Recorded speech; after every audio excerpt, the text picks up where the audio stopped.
Hello, everyone. Welcome to our peer-to-peer sessions, Marketing 101 with Paula Robinson Deare. My name is Hendrik Hernandez Resto. I am the creative specialist at New Bedford Creative. Thank you for joining us today. Before I go any further, please enter your first and last name in the chat along with your email for our records, and we thank you for that. The peer-to-peer series is geared to enrich, educate, and connect creatives within our community.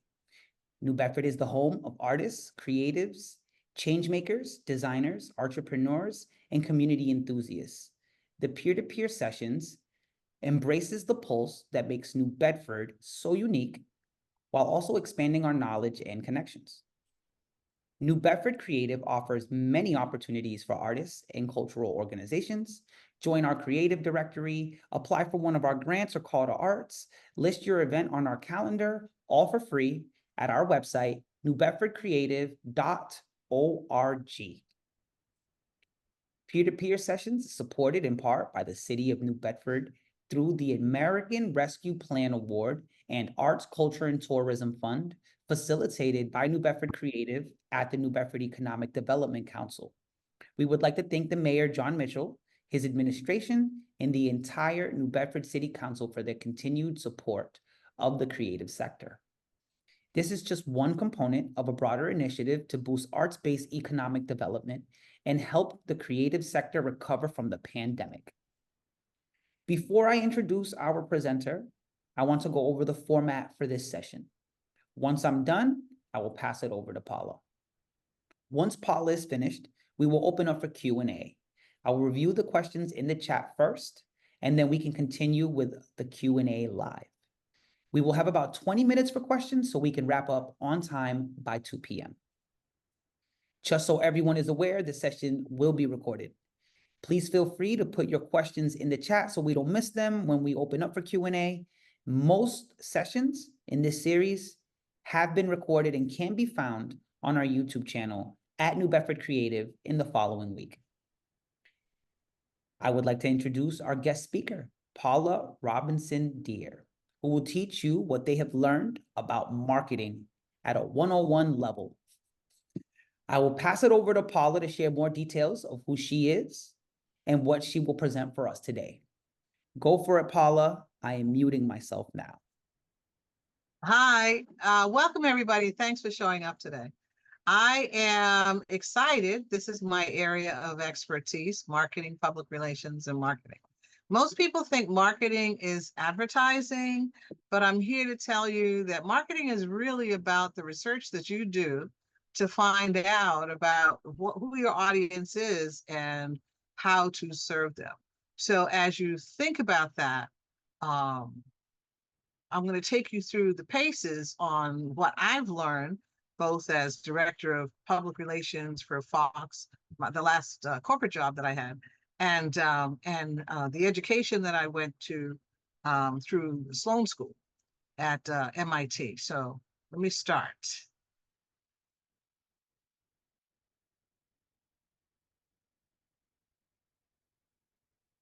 Okay. I am sharing screen. There's a little thing up here. Is it good? I'm sharing screen. I can see. Is this right? Okay, good. All righty. So Marketing 101, local, regional, and now global markets. So what I'm going to try to introduce you to in these slides, and if anything gets too technical or too complicated, please put it in the chat or note it as a question. The slides will be shared at the end so that you will have more, and I'll make them available also on the website, which is on the bottom. Okay, so first thing that you should know is at one time you were looking at who your audience is in the local neighborhoods that you serve, and then it became wider with who you can serve by magazine or telephone as we ordered things through magazine, and now with Amazon showing us how to do things around the world, we have access to regional and global marketplaces, not just during functions or events or activities that are happening, such as farmers markets and musical processions where you set up stands, which is the way that we used to access regional, but now you can sell online, which makes us global. All right, my clicker is not clicking. Oh, there it goes. All right, so first we're going to go with marketing terms. Marketing is research on which customer is best for your product or service. And if you have more than one product or service, say you have, I'm going to use myself as an example, we have journals, which look like magazines, but we only do 2 a year. So, and they're on different subject matter. So they're more like a journal, whereas magazines typically have one subject matter or similar style, and they come out more often. So, so in my case, I would be researching on which customer for selling the journals locally, like who would want to buy them. So for the youth journals, which are around, which we teach literacy, then I'd be looking at families and folks targeting towards literacy. However, for regional markets, I might be looking at schools or libraries. And then for global markets, I might look at some of the international things going on where literacy, the Library of Jamaica is one of the places where they were looking at doing an international program on cultural literacy. One of the journals we just did on cultural literacy might be great for that. So then you sort of would look at those 3 areas. So if you're doing carrot soup, it would be the same thing. You might have a very small group that are interested in buying carrot soup in New Bedford, but then as you look to the region, you might find more people and then a larger people buy in around the world. So you have to figure out, one, who those people are, how old they are, how much money they have, how much they're going to buy, in terms of being able to reach out. And we'll go through some of those exercises here, and I'll make sure you have those slides so you can take your time and create charts around those things. I find spreadsheets, with columns is an easier way to do them. That way you can list things. Marketing is also tuning into the best way to provide value and loyalty. Look at Johnson's baby powder. One of the things that when I was a kid, my mom was using Johnson's baby powder. In spite of the lawsuit, we all still use Johnson's baby powder. I have children who use Johnson's baby powder. Their kids are using Johnson's baby powder. That's intergenerational loyalty for a product that we have all come in. So that when you think of the new methods of customers, you're not looking at how one time a customer buys. You're looking at what makes them come back and how you can get that kind of loyalty. Families use one brand of ketchup. Families use one brand of beans, or they use one brand of, music. So that's how you would looking at providing value and loyalty intergenerationally. Marketing is the act or process of buying or selling in your marketplace.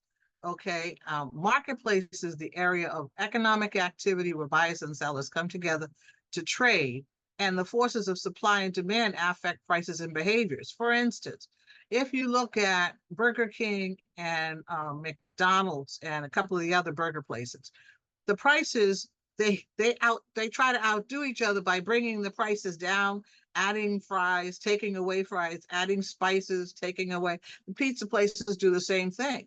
That's what you're looking at is the activity of competition changing the quality to make you come to their store. So that would be the fast food marketplace, for instance.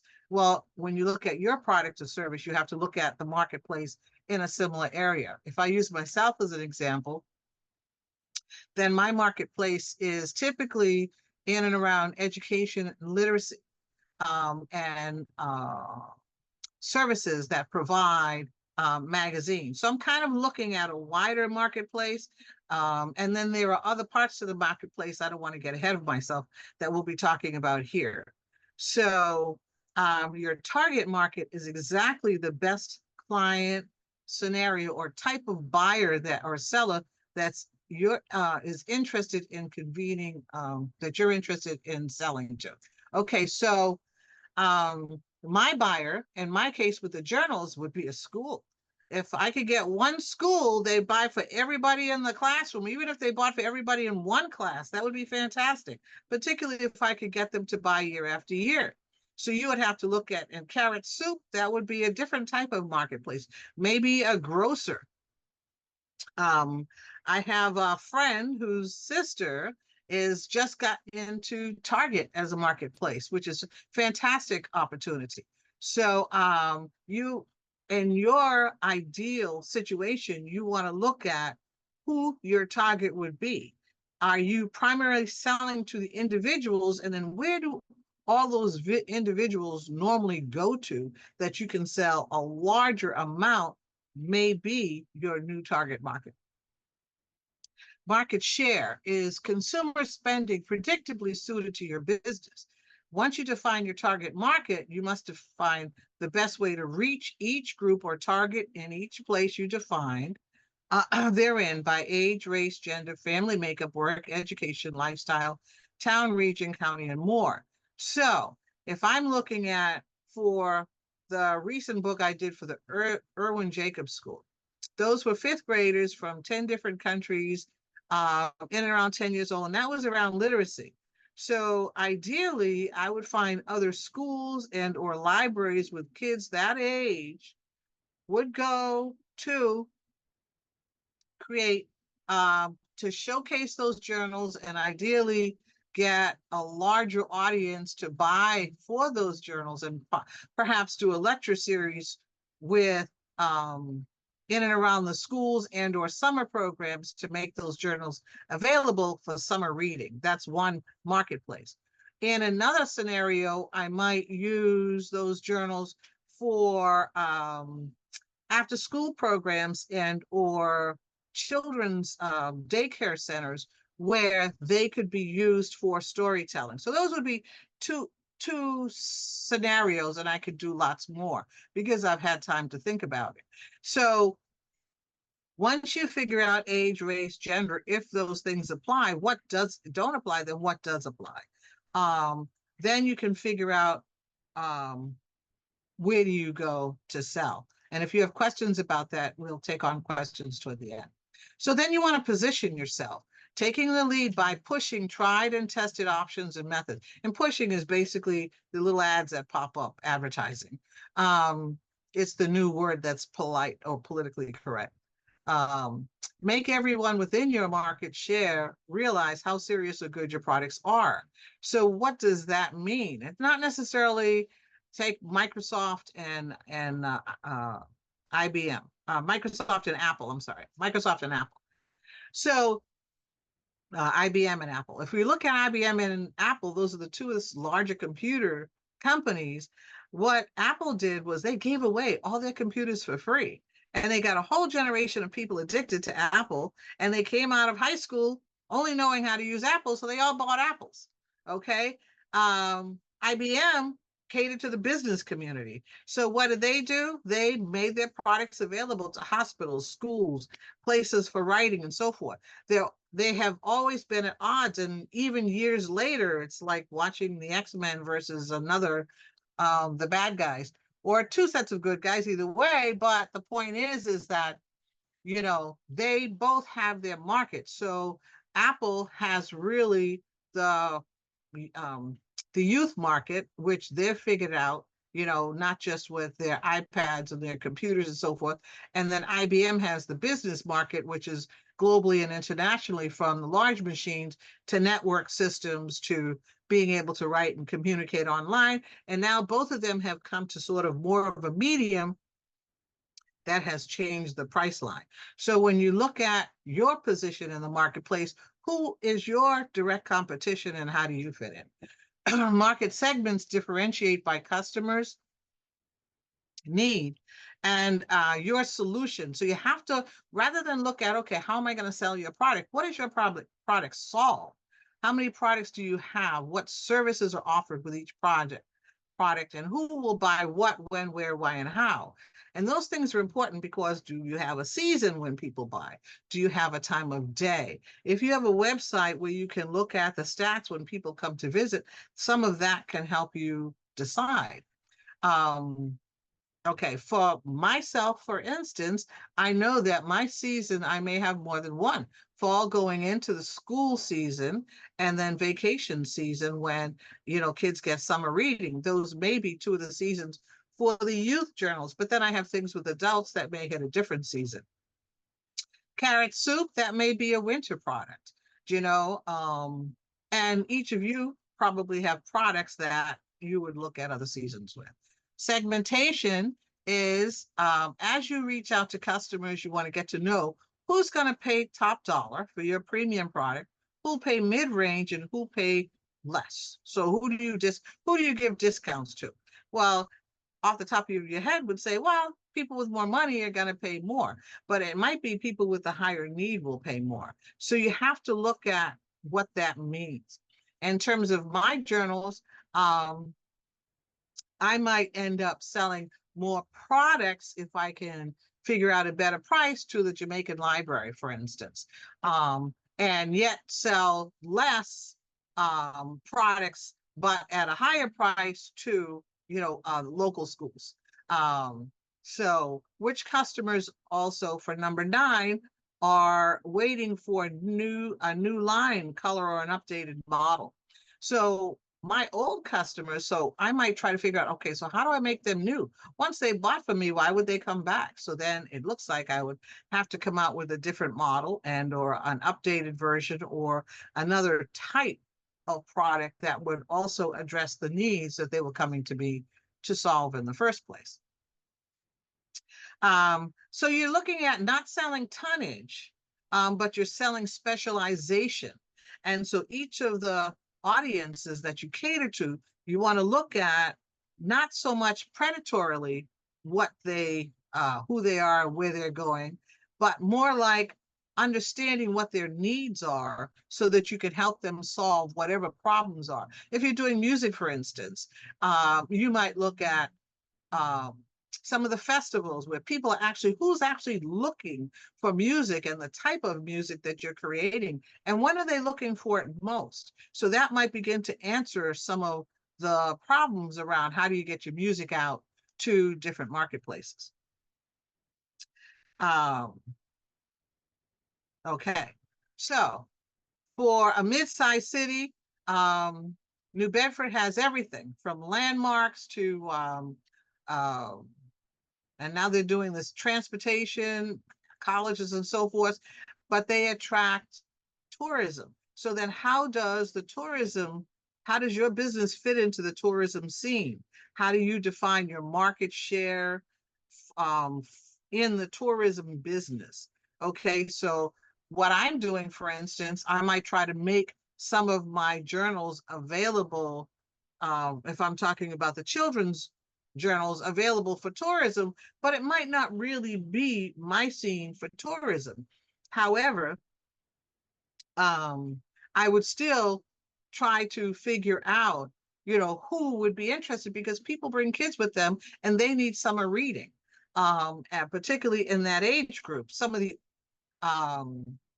how do local people hear about your business? How do tourists come to experience your business? This is a good time to talk about the journal, the directory that we have coming out of ArtNet artists, so that they begin to come and experience the business, and they can look up the different things that people are doing that we're working on for the fall. How are you growing your market share? In that, if you figure out how many people are in a normal marketplace for you, say you're on an island, okay, for the summer, and you have 2 kids with you, and there are 3 or 4 people. Now I might want to be able to sell something to, so maybe there's 10 people in this place. So then I have to figure out, okay, so maybe I need to begin to travel as part of figuring out who some of the other folks are and begin to go the places where the tourists are going to be able to try to find out how many people that I can sell to who are bringing youth with them who need summer reading. In your case, if you're doing music, you might want to look at where the festivals are going to be, which seems like a no-brainer, but if you haven't done festivals or where the farmers markets are going to be, or unusual places that don't usually use music in their area. And I'm just trying to stretch a little bit with what some of the things are that we are looking at selling. So the other thing is, how are you growing? You know, we talked a little bit about traveling and going to the different places, but also collecting business cards and finding out, talking with your new customers and finding out, okay, how do they look for what it is that you do, or how do they look for things that are similar to what it is that you do? So as you update your customers, that's one of the ways that you'd be considering sustaining your market share. And this is where the spreadsheets come in. So you can begin to put these questions on a spreadsheet and then make a spring, summer, winter and fall columns. Fall and winter columns, and then talk about the different ways that you would do that for each season. And then brainstorming. I mean, just if you're not doing it now, maybe you are, but just, flushing it out to figure out how you can reach new audiences. What is your competition doing or not doing? Sometimes when you look at people who are doing what you do, you can look at how they've come up with brainstorms to showcase what it is that they do so that they can continue to reach the same market that you're doing. Hence the Burger King and McDonald's. One of the things, if you notice, okay, so here in New Bedford, we have on the waterfront, I think it was 2 years ago, Starbucks came to New Bedford and they opened up right near the local coffee shop in Dartmouth. And so then the local coffee shop turned around and opened up here in New Bedford. What's the name of the local coffee shop? Mirasol's. The Mirasol's opened on the waterfront, and then now we're talking about Starbucks is opening on the waterfront. So I don't know if that's actually how ethical that is, where Starbucks is a humongous company. However, that's how things are done. And you'll find the same thing with donut shops and chicken shops, and you often have more than one in the same neighborhood because they've figured out why those people buy. And if someone is paid $500,000 for advertising, you don't necessarily need to know all the answers to what they paid for, but you can pretty much figure out, well, if they've figured out that this is a good place to be, maybe give it a try. What are the breakthroughs in your industry that your market could use? One of the big breakthroughs for us has been YouTube. Look at we didn't think it was going to be a big thing, right? Because initially when YouTube first came out, it was like you could only do 60 seconds or 30 seconds or, a minute and a half. And then Obama got on YouTube and Facebook and some other places and not only raised money, but he won the presidency. And everybody said, what? You can do that? And so then they all got on. So who and what complements your business? So when you look at complementors, in my case, it would be the company that I publish the journals with. Or I found an online magazine company to sell. And they complement me because the online magazine company, they're two different companies. So the printer that I publish with has given me great prices. All right. And that allows me to keep my customer costs down. And they've come up with this new thing where they've created a flip book that I can share what the journals look like without having to give so many away. So that has saved me prices. Another complementer is this online magazine publishing company. I don't have to put 5 cases of magazines in the trunk of my car, which would cost me, a couple $1,000s. I can just send people to the link, and if they want to buy, they can buy from there. Those would definitely be complementary. So is Staples and a number of other places, Best Buy, and other places that I need to buy things that help me to stay in business, help repair my computers and so on. And you want to look at the kind of business you do. Who are your complementers? Who can you recommend? Who can you maybe partner with and or do some kind of relationship building with that would help both of you move forward? Who are your prospective new clients? Are they students? Are they people in the neighborhoods? Are they the next generation of the people who you are already serving? And then who are your return clients? Same. And then can your suppliers be your clients? A couple of the journals that we're creating with I've had ongoing conversations with people that I'm buying a lot of stuff from that I would like them to advertise, and they nod to me, yes, but they're not the decision makers. So, those are negotiations that happen over time. All right. So now, developing a relationship with your target market. You can't treat everybody equally. Different people have different needs. So you really have to focus on what each of your customers' needs are, which is why you need to know their age, their gender, where they come from, how much money they make, and so on. You want to select the customers for each of your products or your services. We have 6 journals now, 5 or 6 journals now.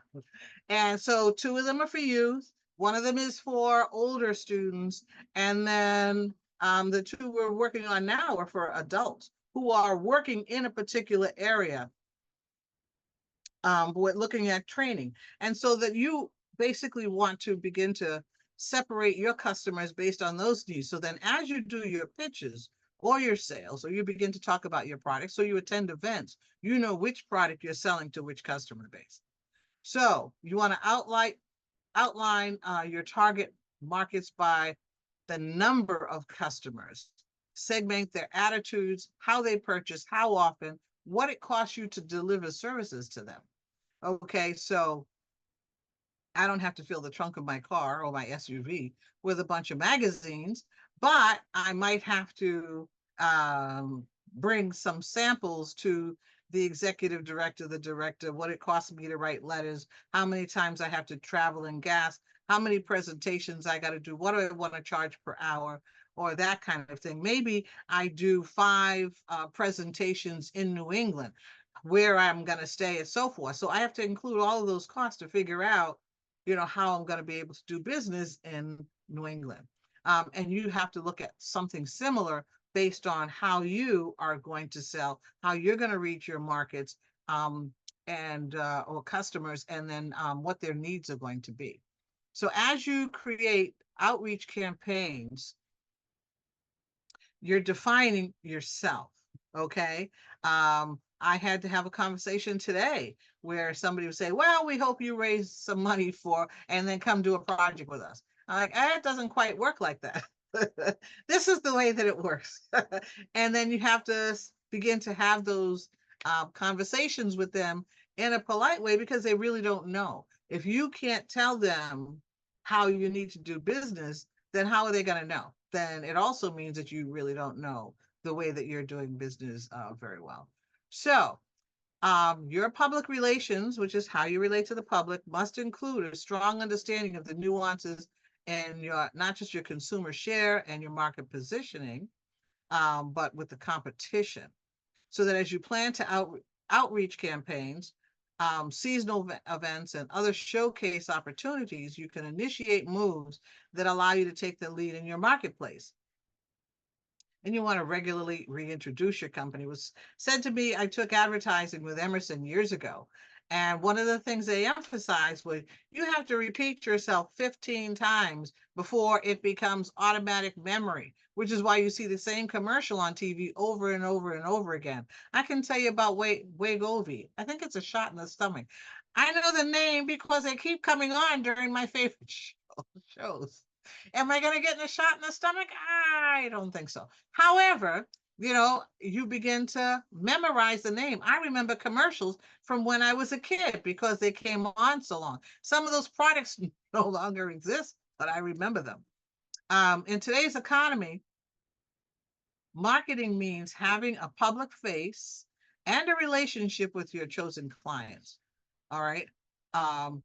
Your chosen customers, everything from the upside of how you handle their needs, positioning them to return, growing friends and family, as well as the downside of difficult moments. Like, suppose they see some kind of a perceived failure, management, or crisis, like the MBTA, how they've been coming and coming and coming, and now they've had to postpone it again. Well, they have to send it out so everybody stays in a good mood, so they won't be afraid to try the train. They can't just say the tracks aren't working correctly because something is broken, but we're going to fix it. They have to say it in a way that there have been some delays.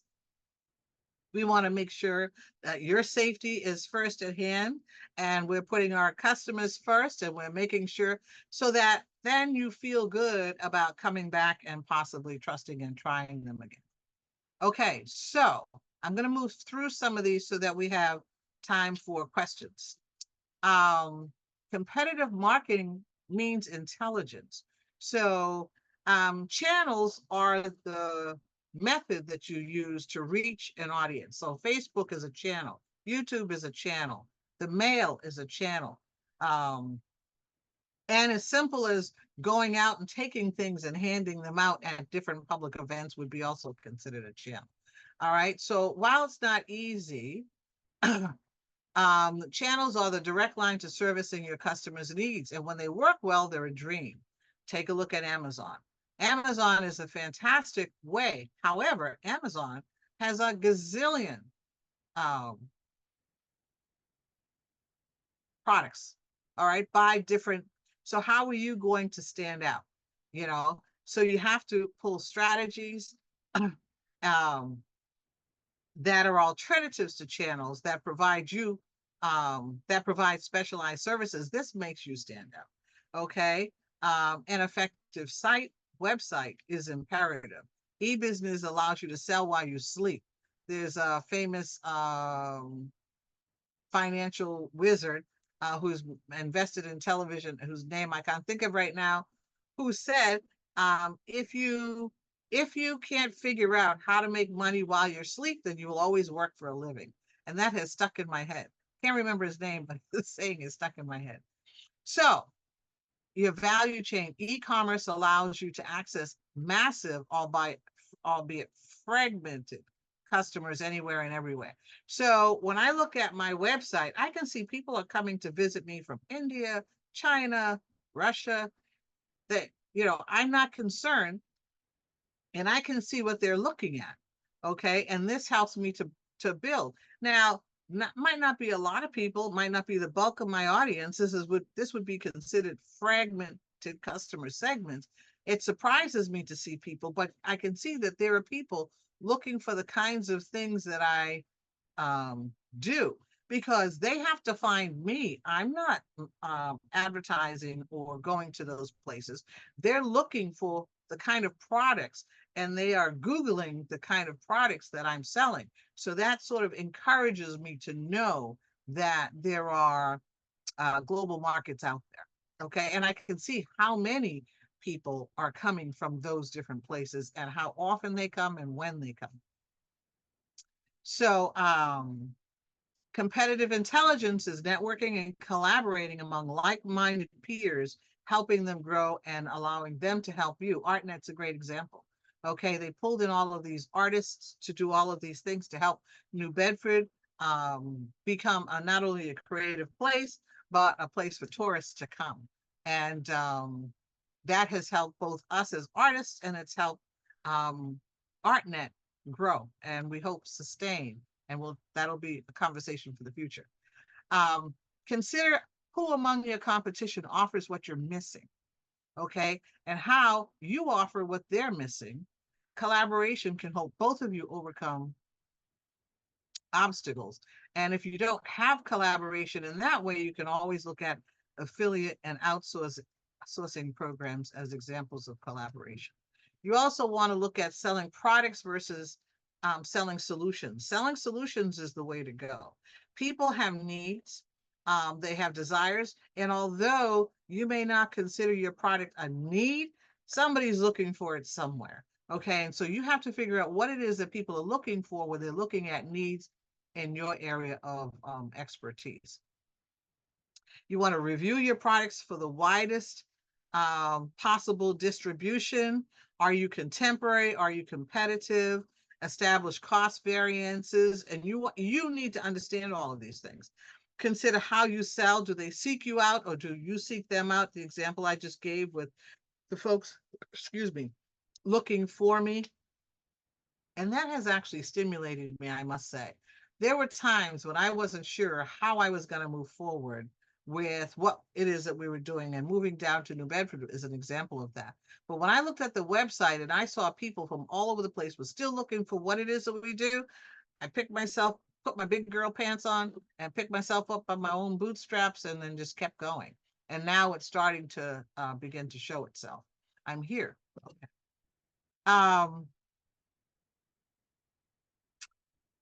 What gap in the industry do you align with? You need to understand what industry you're in, all right, what the industry is doing, and what gap do you fill, all right? Where are you in the industry? And are you aligning your products and services with society's broader interests? And cultural can be one of those ways that you look at broader interests. Okay. Global marketplace is one big ocean of unedited data. So how do people find you? So part of the conversation that we've had is about looking at your customers and solving their problems. People are going to be looking for solutions. There are, and I'm going to skip this one because that's informative and necessary, but not, we're a little crunch for time, and I want to move to the Q&A. All right, so the missing market niche. Cost of technologies have come down, credit, debit, gift cards. Now, how many of you buy from cell phones? I mean, there's a lot of cell phone purchasing now. Are your products available if somebody wants to buy through a cell phone? All right. How can you make that easier so that they can get you in a 1-2 or in a 1 as opposed to a 1-2-3? People don't have a lot of time or a lot of attention, and you want that spontaneous purchase to happen when people have an emotional moment. Yeah, if you can't keep up with the new technologies, look at some of those who could not keep up. Borders, Bed Bath and Beyond, Pier 1, those were huge stores. They were gorgeous, they were successful, but they did not keep up with the trends in technology. And one of the big things that's missing online that you can solve is human contact, the excitement of live events, that human interaction online is, it's a toughie, but it's doable. Okay, so this is a big chart, and part of the reason I want you to have the slides. So when I studied at MIT in the Sloan School, they talked about this strategic customer focus. And I'm just going to summarize this. So when you're looking at customers, so you want to create a network. Facebook or social media is one of those, to be able to provide extended products and services. And you also want to look at longitudinally. We have customers that are coming to us that are not necessarily going to be customers tomorrow or next week, but I'm building on next year and the year after. So who are those potential customers? And you want to add in the complementers, folks who complement your services. For us, it's the YouTube and the teaching sites. And they would be considered vertical or niche markets. A vertical market is an area that is similar. So if you're selling music, then the music industry and people who are buying things in the vertical market, the music stores, the music online, places to do music online, and all the things would be considered vertical. How can you relate to and become known within the marketplace that shares your area of expertise and or interest? And then who are the people that come to them, and how can you connect to them? So then also with value proposition, you want to create a solutions portfolio. So each of your products will have some kind of a solution to it. And that allows you to customize your standards with products. Supply chain, who are your underwriters? So for me, it would be Best Buy is part of my supply chain. Can I get them staples? Can I get them as underwriters um, for future products? What are my delivery channels? So I'm looking at these the magazine companies. Can I look at offering some kind of sales and services as an also ran with that? Can I offer my customers the opportunity to work with some of the delivery channels or some of the partners that I have? And then what new products do I have? How am I innovating so that I'm bringing new products back through all the questions that you just answered? Have begun to think about an answer in the all righty. So how you'll serve each market segment, we've also talked to. You want to lock in your customers like Johnson and Johnson's baby powder, or a particular tea or a particular drink that your family has used generation after generation. How do you get people to rely on products and service that you use intergenerationally? So you want to look at total customer solutions. How are you serving the parents, the grandparents, so forth? And then what does the next generation look like? And then you want to build that somehow into a short mission statement. Okay. You want to define and communicate your firm's purpose in that total solutions understanding. So you want to translate that into concrete tasks. All right. So step 1, step 2, step 3. What are your thrusts? How are you going to initiate your campaigns? Is it seasonally oriented? Is it events oriented? How do you manage your accountability from the bottom to the top? If customers complain, how do you get back to them? If you have a board that you have to answer to, how do you get back to them and talk to them about customer complaints? What are your day-to-day processes that have to be implemented in order for you to get the products out?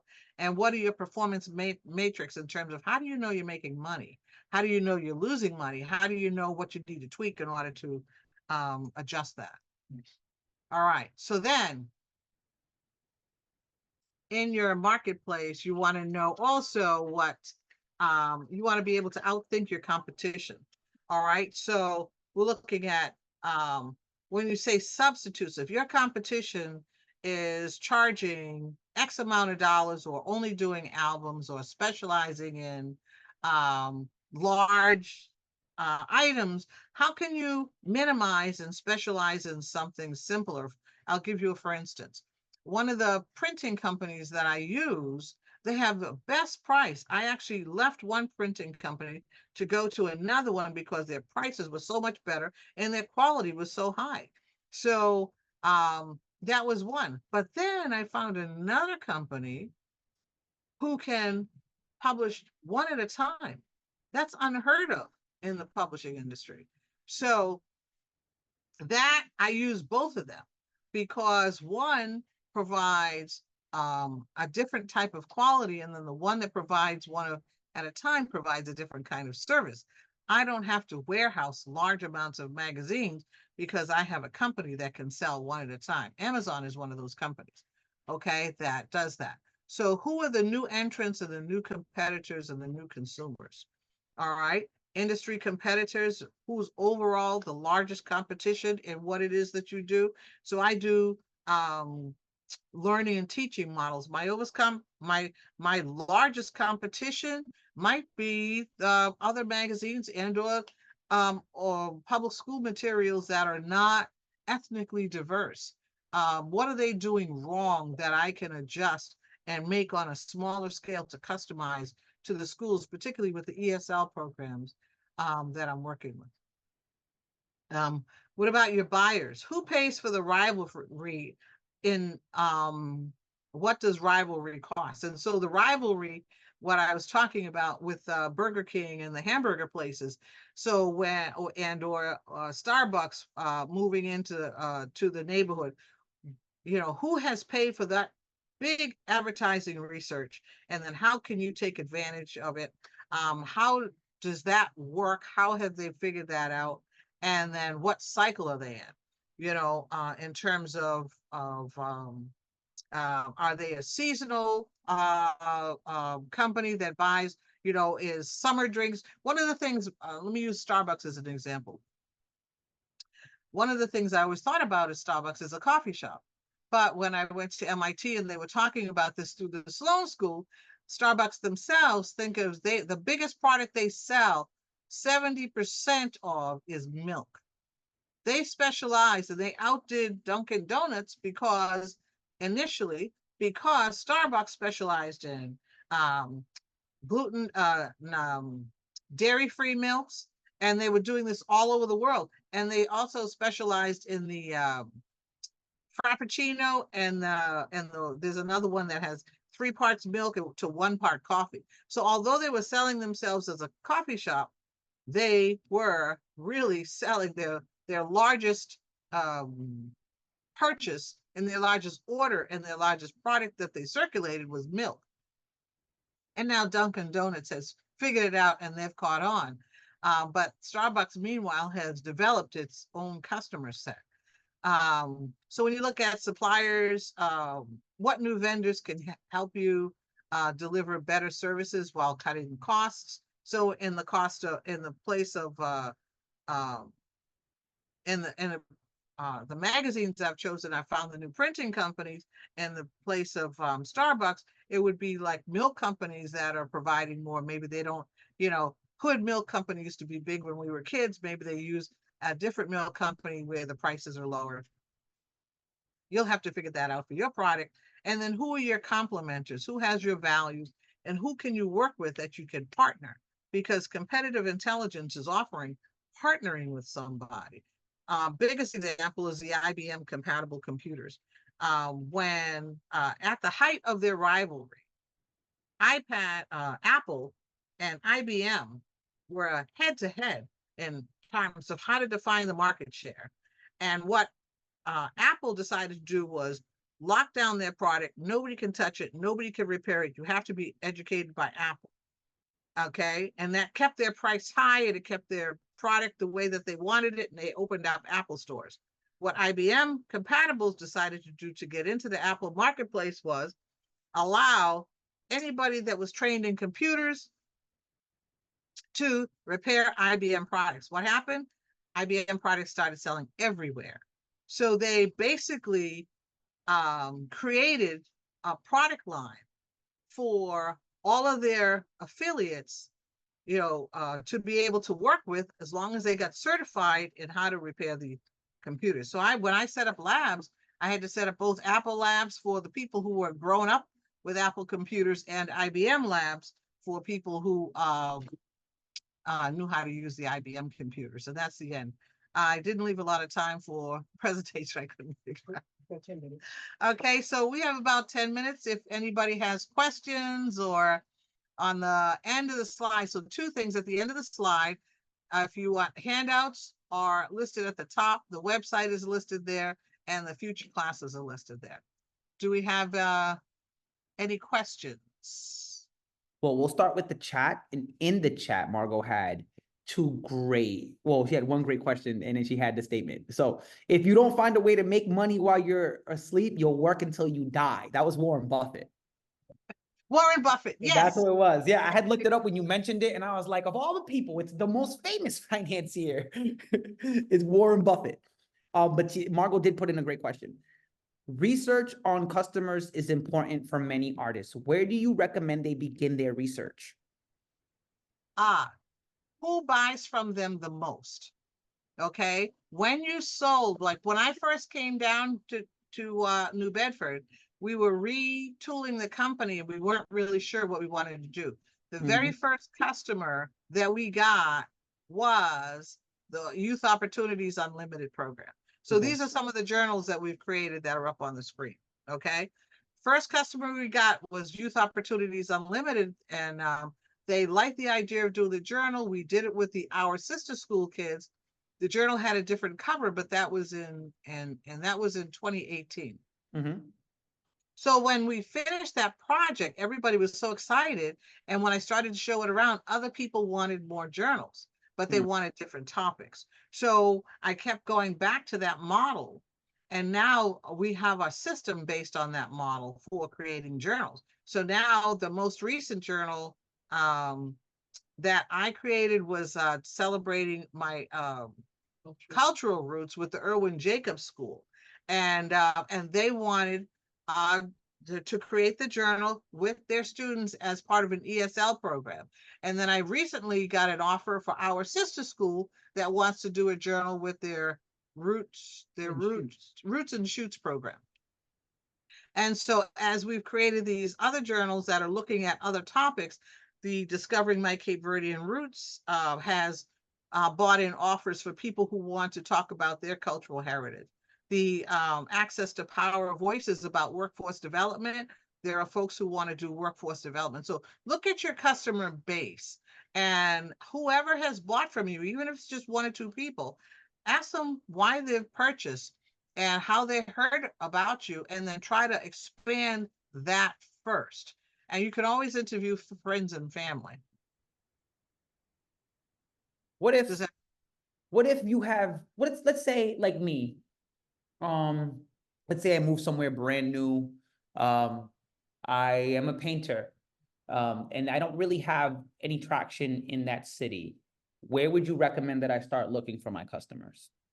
I would recommend that you start showing some of your work, going to around to places where other painters go. So this is where you begin to understand your industry and the city that you work in. So you want to visit the museums and the galleries where painters go. You also want to go to the farmers markets and public events like the jazz festivals, that places where they have vendor stands. And the third thing I would do is I would also go to um, different kinds of showcase events that other artists are showcasing at.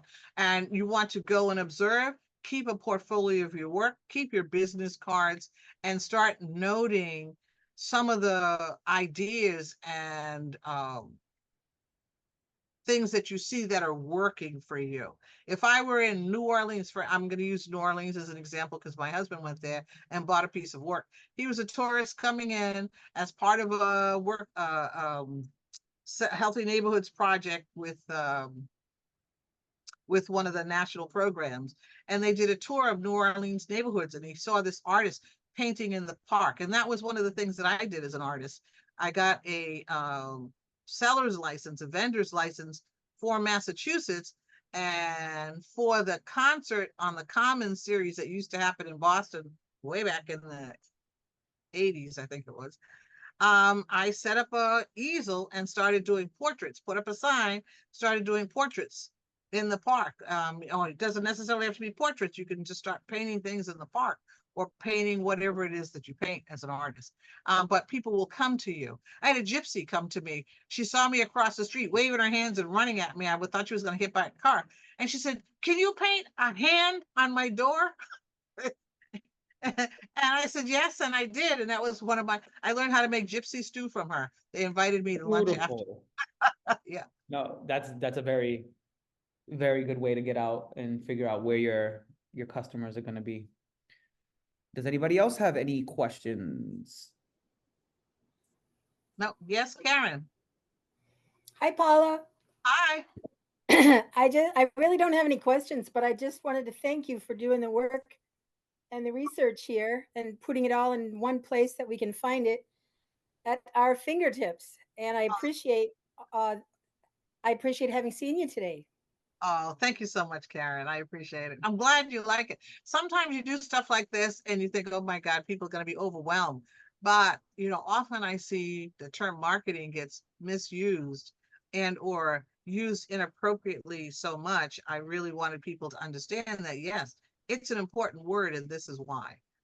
So And one place was important, and I shortened it as much as I could, but it's still a lot of work for those of you who are looking at finding target markets. It's not easy, but it's worthwhile. And you'll find that once you do this, it'll translate year after year after year. Mm-hmm. And you'll pull some things from year to year that just follow you through. Yeah. Yeah, it's really nice to have it laid out like you laid it out, because it absolutely is applicable. I can tell year after year. My problem is having the time to market. Ah, It's the most important thing, but I do the New Bedford Arts and Cultural Emporium all by myself. So I do the programming, I do the teaching, and I do the this and the that, and marketing is so important, and I end up being late all the time. So I wish I could find a way to. this is where having a team, recruiting Yeah, people who have similar needs. What is it that yeah. you offer that you can help other people with, where you can network and do this as an afternoon tea? You can offer something. In my case, we have this Equity and Sustainable Communities Journal coming out.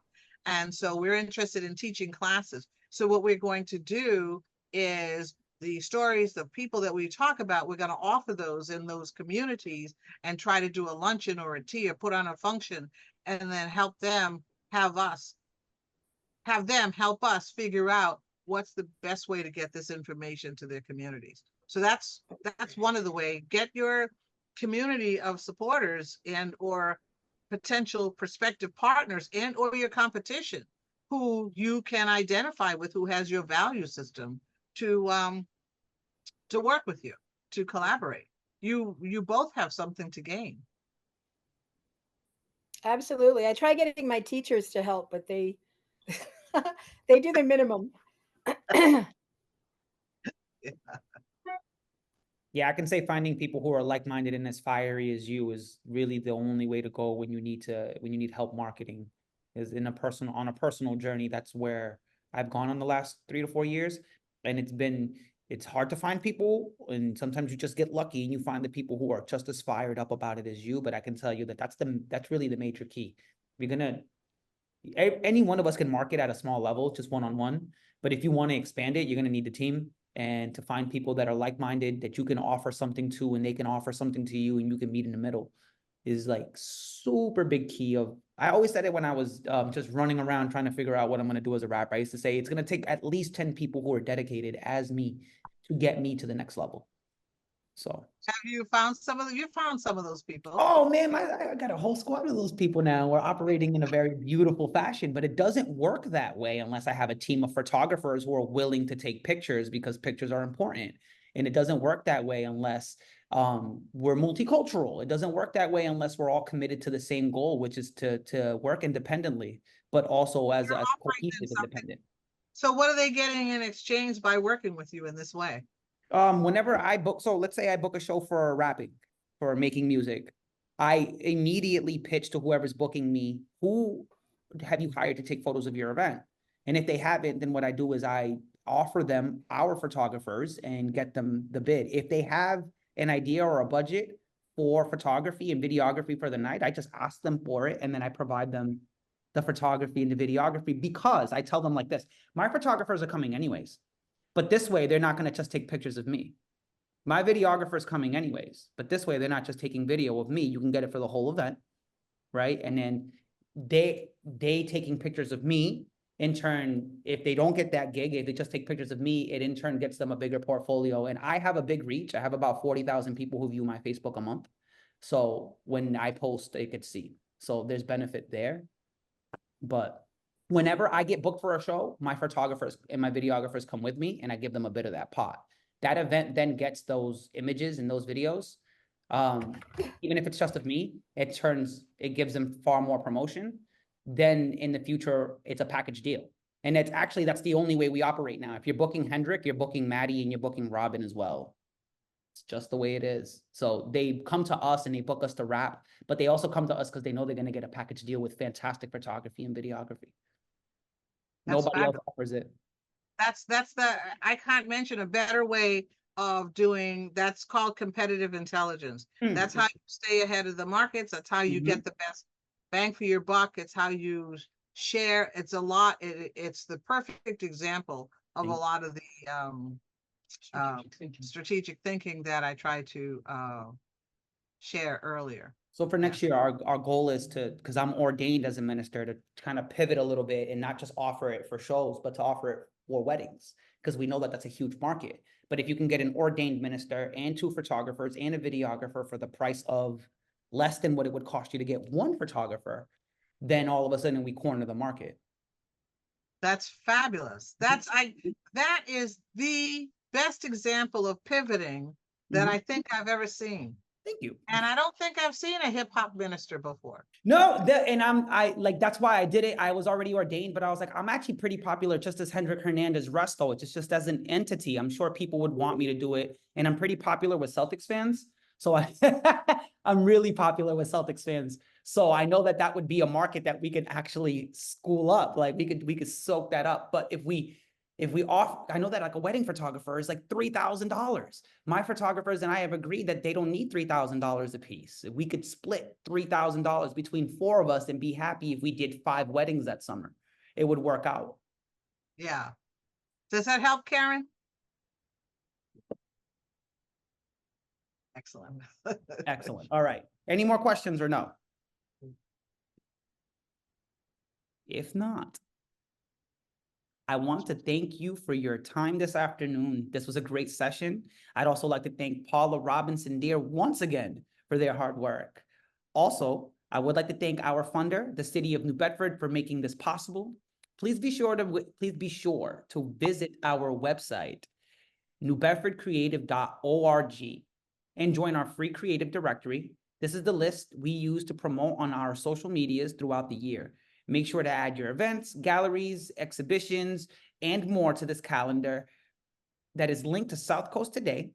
We want our creatives to excel, and we are here to help. We have plenty of peer-to-peer sessions coming up. Please join us for our next session. My email list is gold, and I am going to, if I have it already, just enter it into the chat. Pow, there it is. And that is with Allison Wells. My email list is gold part 1 with Allison Wells. That is Tuesday, July 2nd at 1 p.m. right here on Zoom. You can sign up for that and register for it with that link that I had just put in the chat. Lastly, the recording of today's session will be on our YouTube channel within the next week. You can find us on YouTube at New Bedford Creative. Have a great day, and thank you for your participation. Let me